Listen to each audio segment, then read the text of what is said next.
Welcome to the 11th video in the multi-part series. Right, time to get this car back in the road, financially ruining myself in the process. Time to get this transmission back on the car. I've got this Pittsburgh transmission jack from Harbor Freight. Shout out Harbor Freight for having some pretty solid, cheap tools. Thanks. Right now we're just lining up the transmission so I can mate it with the engine. Right about here, boom. We're all mated. Super mated. Now I could start putting in bolts and getting my butt to wrenching this bad boy back on the car.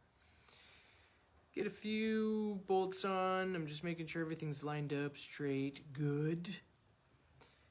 I pretty much have it where it needs to go, so I'm going to show you a rudimentary diagram here in a second that looks like a kindergartner drew it. Yep, right there. That is essentially the bell housing, and I have the bolts put in where I pulled them out as to know exactly which bolt goes where. Now I've got the transmission pretty much mounted, so I can take away this transmission jack. Bye-bye, transmission jack. Thank you. This job wouldn't have been possible without it.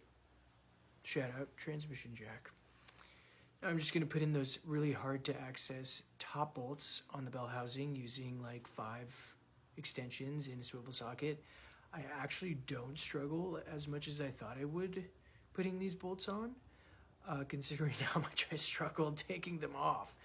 It's pretty swift, pretty smooth sailing, unlike most of this project has gone for me. Hopefully I don't jinx myself. Now I'm just going to lube up the clutch fork. That's where the piston decompresses on the slave cylinder, allowing for movement of the gears. I don't know. Don't at me in the comments, please. Anyways, putting on the starter. I'm going to put on the clutch slave cylinder. And I'm going to kind of struggle now because, you have to struggle a little bit. I'm having a hard time figuring out how exactly this wiring harness runs.